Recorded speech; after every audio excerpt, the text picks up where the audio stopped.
Hello, welcome to our conversation about what it takes to motivate kids to read. The information that I'm about to present to you comes from Terry Lasesni's book called Naked Reading, Uncovering What Tweens Need to Become Lifelong Readers. And so Terry says that lifetime readers elect to read even when they do not have to read. We need to offer books and experiences that will allow students to make their own progress through the following stages. First off, unconscious delight, where the real world drops away and we become lost in a book. We're reading autobiographically when we meet characters who share some characteristics of our own lives. We read for vicarious experiences, where we break down barriers and explore other cultures, places, and times. We read for philosophical speculation. Sometimes we read to wrestle with the larger questions of life. Sometimes the questions are not appropriate for our tweens. Be prepared to tackle the issues together. And we read for an aesthetic experience, reading for the sheer beauty and pleasure that reading can bring. Sometimes they are books that we read over and over again. These books make us pause as readers because we connect with the books in some specific way. So Gibson and Giles in 2005 did a survey on thousands of kids in grades K through 12 to find out what pre-reading and post-reading strategies these kids preferred. The favorite pre-reading activities and strategies for our young readers include being allowed to choose any book they want to read, reading in a comfortable place in the classroom, like on the floor, in a beanbag chair, in a rocking chair. Being allowed to buy their own books through a book fair. Reading books for a contest. Having the teacher read aloud in an exciting voice. Having a classroom library. Reading books to earn money for charity. Having the teacher read a book or a chapter a day. Having the teacher take you to the library. And having the author come to school. And so favorite pre-reading activities and strategies for older readers include being allowed to choose any book they want to read, seeing the movie or television production of the book, having your teacher bring you to the library regularly, having a classroom library with many books on different subjects and reading levels easily available, having the teacher read aloud a section or a chapter from the book, being allowed to read books with lots of pictures in them, having the teacher read aloud a few interesting pages from a book which you can read yourself later.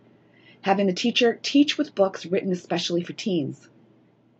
Having a teacher or librarian suggest a book based on interest. Being able to buy their own books through book clubs or book fairs.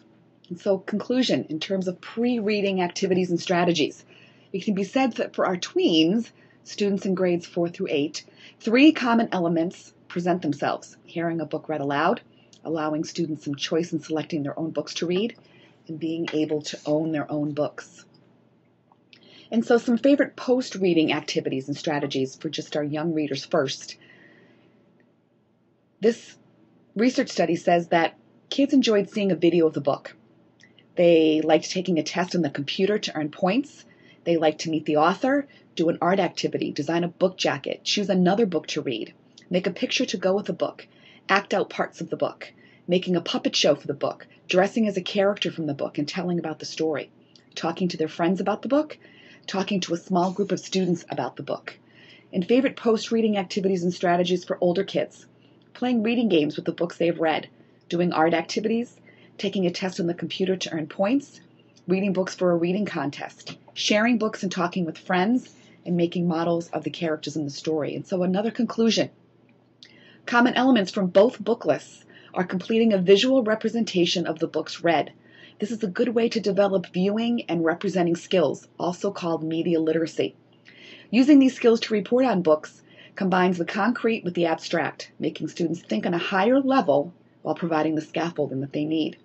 Another common element, having a chance to talk with someone else about the book that they have read.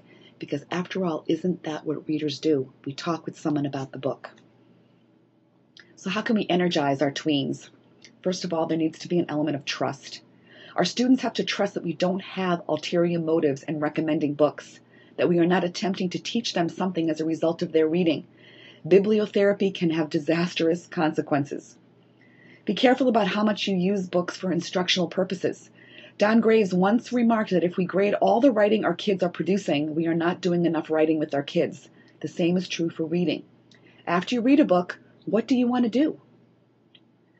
Students must trust that we will not shy away from tough subjects and challenging books, but rather provide books that present as much of the truth as possible. Access. Richard Allington says that every classroom library should have at least 1,500 books for kids to choose from. Response. We have to offer our readers many different ways in which to respond to reading. Eliciting responses from our readers requires that we ask them open-ended questions. Guidance. We owe it to our readers to help them grow as readers. We would never go up to someone at a bookstore and tell them to go to select a book more on their level. Why do we do this with kids? How do we balance respecting kids' tastes with helping them develop into more mature readers? Lesesny writes about reading ladders.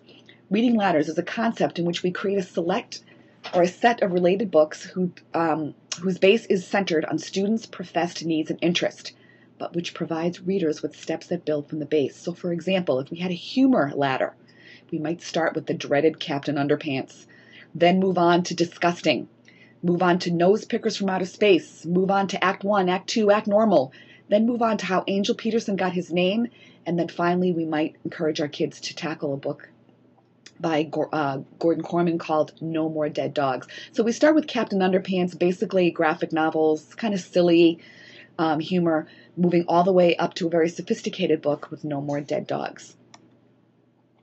Enthusiasm. We have to be literacy role models for our kids. We did not become readers because we are teachers. We are teachers because we are already readers. Tween appeal. What books appeal to your kids' population? You need to find this out. Interest inventory is on one way to find out what your kids are interested in. What's this year's class like to read? And how is it different from last year's class? Kids will choose a book based on the cover, the author, the title, the length, the genre, and the format. And so when I was a classroom teacher, the Harry Potter series was very popular. Now, the Hunger Games series is very popular. In 2 or 3 years, something else is going to come out. Your job as a teacher is to find out what books kids are reading. So that's my whole spiel and my conversation about motivating kids to read. As we talk about how to help kids to visually represent what it is that they're reading and writing, I hope that this lecture helps you with motivating our kids to read. Thanks for listening. See you soon.